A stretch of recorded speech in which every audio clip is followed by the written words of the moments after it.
minamahal, nasa huling mga oras na po tayo. We're on the last hour. The hour of His judgment. Atin po basahin mga minamahal dito po sa Revelation chapter 14, verse 6 and 7. The book of Revelation, chapter 14, verses 6 and 7. And I saw another angel fly in the midst of heaven, having the everlasting gospel to preach unto them that dwell on the earth, and to every nation, and kindred, and tongue, and people, saying with a loud voice, Fear God, and give glory to Him, for the hour of His judgment is come, and worship Him that made heaven, and earth, and the sea, and the fountains of waters. Apokalipsis, Kabanatang 14, talatang 6 at 7. At nakita ko ang ibang anghel na lumilipad sa gitna ng langit, na may mabuting balita na walang hanggan upang ibalita sa mga nananahan sa lupa, at sa bawat bansa at angkan at wika ng bayan. At sinasabi niya ng malakas na tinig, matakot kayo sa Diyos at magbigay kalwalatian sa Kanya, sapagkat dumating ang panahon ng Kanyang paghatol, at magsisamba kayo sa gumawa ng langit at ng lupa at ang dagat at ang mga bukal ng tubig. Amen. Lahat pong magsabing, Praise the Lord. Praise the Lord. Dumating na ang oras o panahon ng Kanyang paghatol. Nakita ko ang ibang anghel na lumilipad sa gitna ng langit, na may mabuting balita na walang hanggan upang ibalita sa mga nananahan sa lupa, sa bawat bansa at angkan at wika at bayan. At sinabi niya ng malakas na tinig, matakot kayo sa Diyos at magbigay kalwalatian sa Kanya, sapagkat dumating na ang panahon ng Kanyang paghatol, at magsisamba kayo sa gumawa ng langit at ng lupa at ng dagat at ng mga bukal ng tubig. Maraming salamat sa Kanyang banal na salita. Mga minamahal, napakapalad po natin, mga minamahal, dahil kung titingnan natin po ang kalalagyan natin sa mundo ngayon, ay talagang ang salita ng Diyos ay talagang matutupad at matutupad. Ang lahat na po ng tanda na pagbabalik ng ating pinakamamahal na Panginoon ay nariyan na. Na kung saan walang ibang ebanghelyo na merong buong katotohanan, kundi dito lamang po sa ating banal na gawain, na kung saan, mga minamahal, lahat ng kamanghamanghang gawa ng ating dakilang Diyos ay nagaganap, mga minamahal. Ito po yung mabuting balita na walang hanggan, mga minamahal. Ito po'y umaabot na po sa iba't ibang panig ng mundo. Kaya nga, naka-live webcast po tayo. Through live webcast, mga minamahal, marami po ang nanonood sa ating banal na gawain. Marami po ang pinagagaling ng ating pinakamamahal na Panginoon Hesus. Kaya nga sinabi po, kinakailang magkaroon tayo ng takot sa ating dakilang Diyos, magbigay ng kalwalatian, mga minamahal ko, at tayo'y sumamba sa Kanya sa Espiritu at katotohanan. Mga minamahal, wala pong nakakaalam kung anong oras ang pagbabalik ng ating pinakamamahal na Panginoon, kung anong araw. Mga minamahal, ang nakakaalam lamang yan ay ang ating dakilang Ama. Sa tao, hindi natin alam yan. Maging ang mga anghel daw po sa langit, mga minamahal ko. Kaya nga, mga minamahal, oras na lang po ang binibilang, malapit na po. Dahil ang 1,000 taon, mga minamahal, isang araw lang po yan sa ating pinakamamahal na Panginoong Hesus. Kaya nga, mga minamahal, nais po ng ating dakilang Diyos na ang bawat isa sa atin ay kinakailangang maging matalino. Huwag tayong maging mangmang, dahil sa panahon ngayon, sabi nga, ang panahon ay talagang masamang-masama na, mga minamahal. Atin pong basahin, mga dito po sa Efeso, Kabanatang 5, talatang 15 hanggang 17. The book of Ephesians, chapter 5, verses 15 up to 17. See then that you walk circumspectly, not as fools, but as wise, redeeming the time, because the days are evil. Wherefore be ye not unwise, but understanding what the will of the Lord is. Efeso Kapitulo 5, talatay 15 hanggang 17. Mag-ingat nga kayong lubos kung paano kayo lumalakad, huwag gaya ng mamangmang, kundi gaya ng marurunong. Na inyong samantalahin ang panahon, sapagkat ang mga araw ay masasama. Kaya huwag kayong maging mga mangmang, kundi unawain ninyo kung ano ang kalooban ng Panginoon. Lahat magsabing, Praise the Lord. Maraming salamat sa kanyang banal na salita. Be wise, redeeming the time, for the days are evil. Mag-ingat kayong lubos kung paano kayo lumalakad, huwag gaya ng mga mangmang, kundi gaya ng mga marurunong, na inyong samantalahin ang panahon sapagkat ang mga araw ay masasama. Kaya nga huwag kayong maging mga mangmang, kundi unawain ninyo kung ano ang kalooban ng ating pinakamamahal na Panginoon. Ang nais ng ating dakilang Diyos ay maligtas ang marami pang tao, na ang masama ay lumapit, magpakumbaba, upang sila man din ay lubos patawarin ng ating dakilang Diyos. Mga minamahal, isang kahindik-hindik na naman na balita, ganito po talaga kasama ang mundo natin. Sa dako ng France, mga minamahal ko, sila nagdiriwang ng isang festival na kung saan ang daming nanonood patungkol po sa fireworks, mga minamahal. Rumagasa po isang malaking truck. Sa kasalukuyan, ang bilang po ay nasa 84 na po ang patay. At daan po ang nadisgrasya. Isipin niyo mabuti kung paano ang kamatayang inabot ng mga tao ron. Mga minamahal, maaring may durog ang ulo, bali-bali ang katawan. Isang tao, dahil sa isang tao na naghasik ng kasamaan, marami siyang pinatay na tao. Yan po ang gawa ng diablong si Satanas. Na habang nagaganap ang mga bagay na yan, alam natin na bilang na ang oras ni Satanas. Kaya nga, dapat tayong lalong magpakatatag. Lalo tayong magsumikap na masunod ang kalooban ng ating pinakamamahal na Panginoon. Unawain natin lagi ang kanyang banal na salita. Maging perpektong halimbawa ang ating dearly beloved parents in the Lord and the beloved children, na ang kanilang ipinapangaral tayo rin ang nakikinabang. Na sa magitan ng ating pagsunod, mga minamahal ko, ang Diyos ay totoong nalulugod. Tayo po ay lubos na pinagpala ng ating dakilang Diyos. Kaya nga mga minamahal, ito po yung mga taong mga mangmang na akala nila sa magitan po ng mga terorismo, magpapakinabangan nila ito. Hindi nila alam, mismo sarili nila itinapon sa impyerno at nandamay pa. Ngunit salamat sa Diyos, kakaiba naman dito sa ating banal na gawain. Patuloy na nagliligtas ang ating pinakamamahal na Panginoon, na yan po ang dapat nating maunawaan. Tinawag tayo sa libutang ito upang maging liwanag, maging buhay na patotoo. Tingnan niyo po ang mga patotoo ng mga dating drug addict, drug pusher, mga minamahal. Sa ngayon, ang sabi nga po ng radio announcer kanina, maga, 3 pa lang pa yata namamatay. Ang average daw po, 5 po ang namamatay araw-araw patungkol po sa drugs. Kung yung mga taong na-involved dito. Ayaw po ng ating pinakamamahal na Panginoong Hesus na ang masama ay mamatay. Nais niya makapanumbalik. Kaya nga mga minamahal, ang krusadang ito na ginagawa ng ating dearly beloved pastor, ang sabi niya kung kinakailangan gumastos para mailapit ang marami pang kaluluwa. Ito'y kalooban ng ating pinakamamahal na Panginoon, na dito ang mapagpalang kamay ng Diyos, totoo po. Sabi nga change is coming.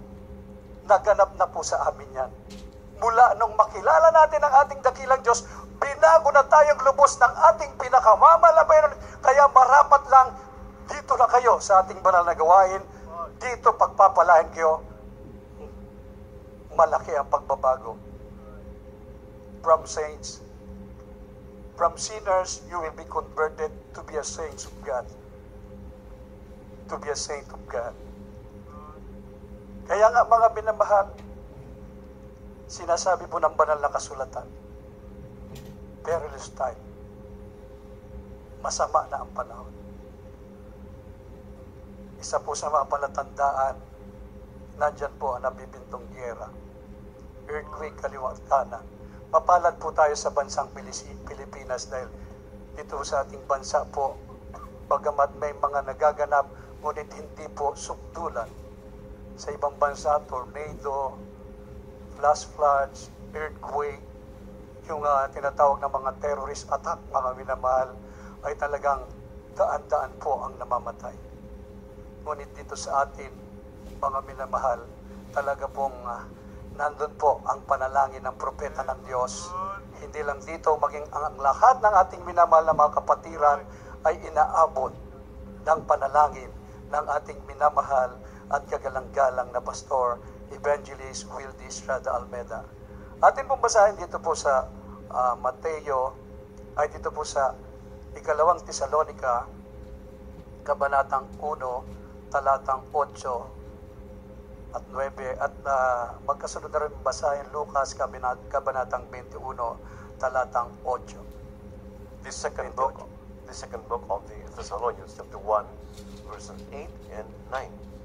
In flaming fire, taking vengeance on them that know not God, and that obey not the gospel of our Lord Jesus Christ, who shall be punished with everlasting destruction from the presence of the Lord and from the glory of his power. The gospel occurs in Luke chapter 21, verse 28. And when these things begin to come to pass, then look up and lift up your heads, for your redemption draweth nigh. Dito po sa ikalawang mga taga-Tesalonica Kapitulo 1, versikulo 8 at 9, na maghihiganti sa hindi nagsisikilala sa Diyos at sa kanila hindi nagsisitalima sa Ebanghelyo ng ating Panginoong Hesus, na siyang tatanggap ng kaparusahan na walang hanggang kapamakan mula sa harapan ng Panginoon at mula sa kaluwalhatian ng kanyang kapangyarihan.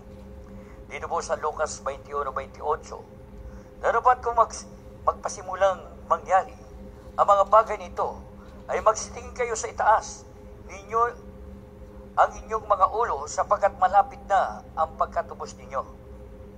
Lahat po magsabing, praise the Lord. Habang nagaganap po ang mga kasamaan, ang mga matitinding kalamidad, sabihin na po rin yung mga malalang disgrasya sa tao po na hindi kumilala sa ating pinakamamahal na, pero sabi nga, yung paghiganti sa lahat ng makasalanan.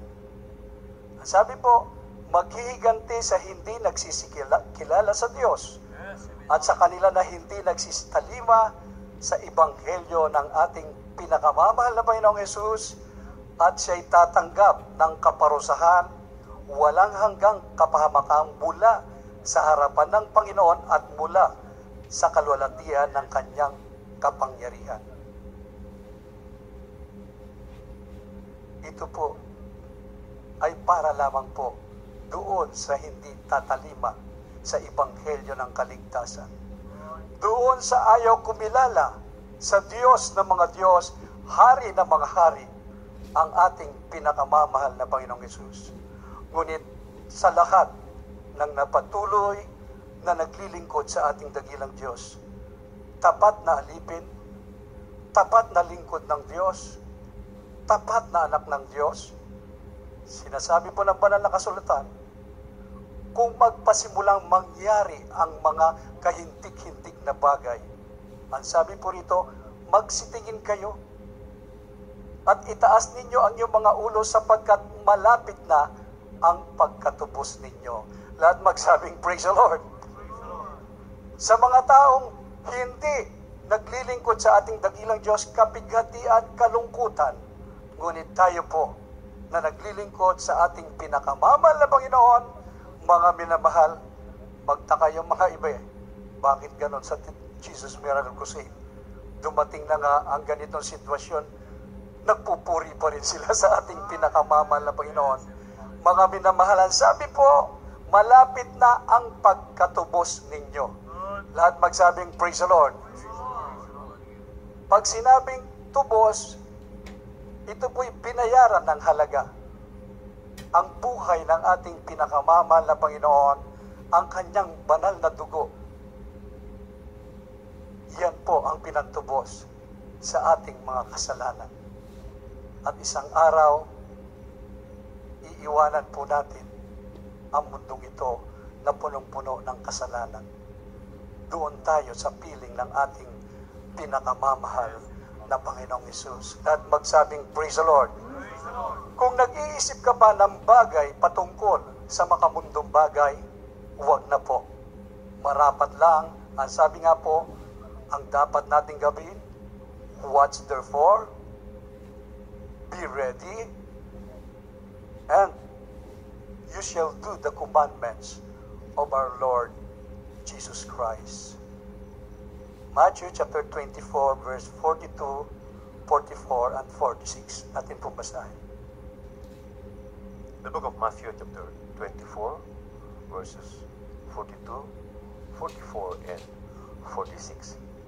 Watch therefore, for ye know not what hour your Lord doth come. Therefore be also ready, for in such an hour as ye think not, the Son of Man cometh. Blessed is that servant whom his Lord, when he cometh, shall find so doing. Dito po sa aklat ng Mateo, Kapitulo 24, ang talata ay 42, 44 at 46. Mangagpuyat nga kayo, sapagkat hindi ninyo nalalaman kung anong araw paririto ang inyong Panginoon. Kaya nga kayo'y magsihanda naman, sapagkat paririto ang anak ng tao sa oras na hindi ninyo iniisip. Mapalad yaong alipin kung dumating ang kaniyang Panginoon, ay maratnan siyang gayon ang kaniyang ginagawa. Lahat po magsabing, praise the Lord. Mga puyat nga kayo. Babantayan po natin ang kaligtasang ipinagkaloob sa atin. Ang laging inihabilin ng ating dearly beloved parents in the Lord and the beloved children, isipin natin, anytime, babalik ang ating pinakamamahal na Panginoon. Kaya nga mga minamahal, hindi dapat tayo magpabaya. Yung pagkakatipon ng mga banal ay mahalaga po yan, mga minamahal. Dahil anytime, pag tayo po ay nasa ibang lugar na kung saan nakiayon tayo sa takbo ng mundo, muli tayo nagkasala, mga minamahal, nakakatakot na bagay ang malaglag sa kamay ng Diyos na buhay. Hindi natin nalalaman kung anong araw paririto ang ating pinakamamahal na Panginoon. Hindi mo rin maalam anytime from now, bawiin ang iyong buhay. Kaya nga sabi po, magsihanda. Kaya nga kayo magsihanda naman sapagkat paririto ang anak ng tao sa oras na hindi nyo iniisip. Kaya nga mga minamahal, bilang sundalo ng Diyos, kailangan lagi tayong naka-alerto. Ready lagi, mga minamahal ko.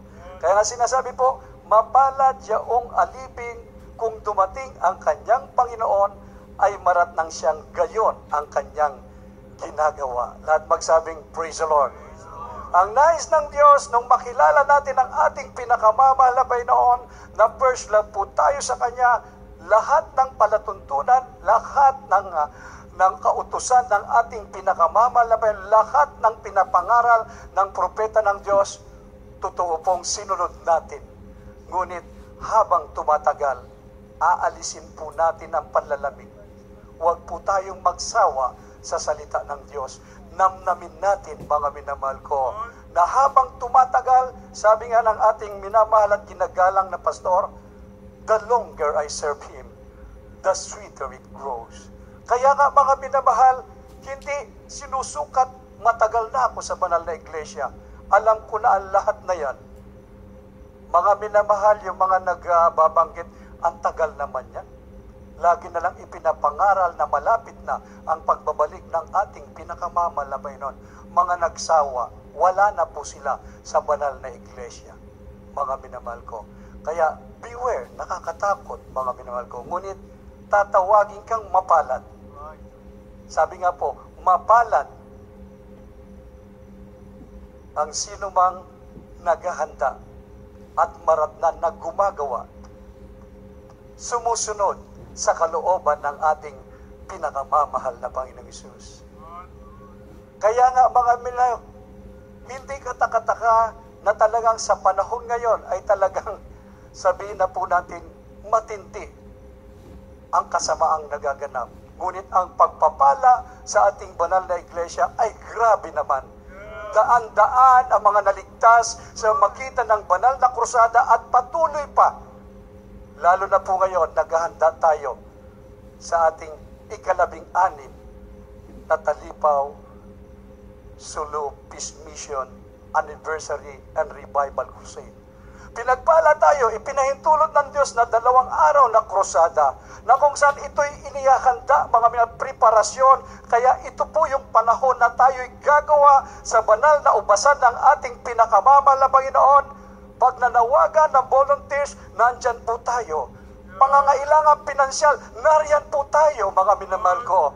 Wala pong nakakakita kung ano ang ginagawa mo, ngunit sa harapan ng Diyos, mga minamahal ko, hindi ka man makita ng tao, alam ng Diyos na ikaw'y gumagawa sa kanyang banal na ubasan upang marami pa ang maligtas. Makukonsensya ka sa huling panahon na ito. Tumawag nga sa akin, mga minamahal ko, ang isa po sa ating beloved co-preachers mula sa ibang bansa at sinabi niya, pag nakita mo ang naganap sa France, makita mo ang kumakalat sa Facebook at YouTube, kahindik-hindik ang kamatayan na marami pang tao.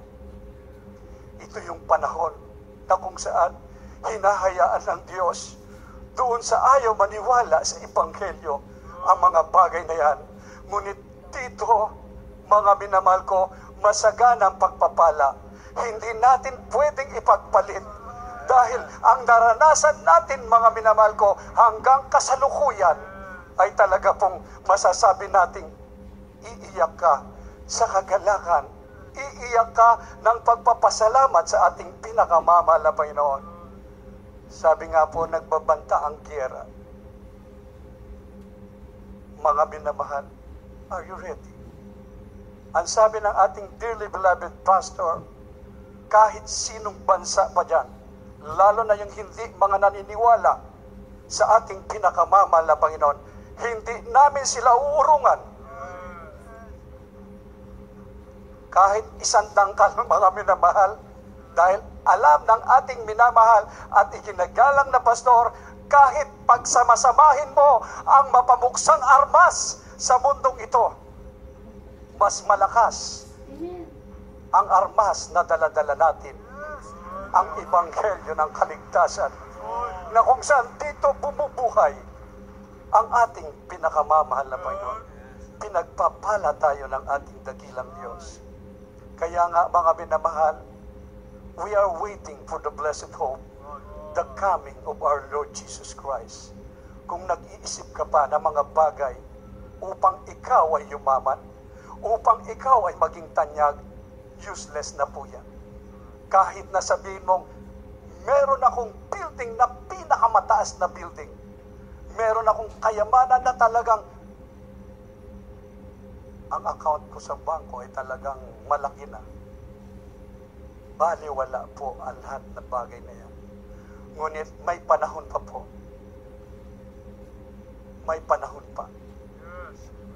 Ipakita natin sa buong mundo. Ngayon pa lang ay preparation pa lang. Ngunit at least naghahanda na tayo kung ano ang magagawa natin. Dahil ito po'y paghahanda upang marami pa ang maligtas sa huling panahon. Lahat magsabing, praise the Lord. Sa ating huling talata, ito po ang ating pinakantay, ang pagbabalik ng ating pinakamamahal na Panginoon Jesus. Siguraduhin po natin kasama tayo sa pagdagit ng mga banal. Unang Tesalonica, Kabanatang 4, talatang 16 at 17. Magsipaganda na po ang ating minamahal na mga awit. Amen. In the first book of Thessalonians, chapter 4, verses 16 and 17. For the Lord himself shall descend from heaven with a sound, with the voice of the archangel, and with the trump of God. And the dead in Christ shall rise first. Then we, which are alive and remain, shall be caught up together with them in the clouds, to meet the Lord in the air, and so shall we ever be with the Lord. Ito po sa unang Tesalonica, Kabanatang 4, 16 at 17. Sapagkat ang Panginoon din ang bababang mula sa langit, na may isang sigaw, may tinig ng arkanghel, may pakakak ng Diyos, at ang nangamatay kay Kristo ay unang mga bubuhay na maguli. Kung magkagayon, tayo na bubuhay na nangatitira ay agawin kasama nila sa mga alapaap upang salubungin ng Panginoon sa hangin, at sa ganito isa sa Panginoon tayo magpakailanman. Amen. Lahat mo magsabing, praise the Lord. Pwede natin gawing memory verse to. Memoryahin natin, isa puso natin, mga memar ko, dahil ito'y pangako ng Diyos. Dahil ito ang pakamimitin natin. Siguraduhin natin. Tanungin natin ang ating sarili kung tayo'y karapat-dapat sa pagbabalik ng ating pinakamamahal na Panginoon. Dahil kung hindi, sabi nga po, mas mabuti pang hindi tayo pinanganak. Dahil kahabag-habag ang kalalagyan natin pag naiwan tayo. Huling biyahe na po ito. Hindi na mauulit. Ang sabi po, sapagkat ang Panginoon din ang bababang mula sa langit na may isang sigaw, may tinig ng arkanghel, at may pakakak ng Diyos, at ang nangamatay kay Kristo ang unang mga bubuhay na maguli. Kung magkagayon, tayong nangabubuhay na nangatitira ay aagawing kasama nila sa alapaap upang salubungin ang Panginoon sa hangin. Sa ganito'y sa Panginoon tayo magpakailanman. Lahat magsabing praise the Lord. Lahat magsabing hallelujah. Tayo pong lahat ay tumayo, magpuri sa ating dakilang Diyos, at inaanyahan po natin ang ating minamahal na mga bisita, mga baguhan, upang tanggapin ang ating pinakamamahal na Panginoon.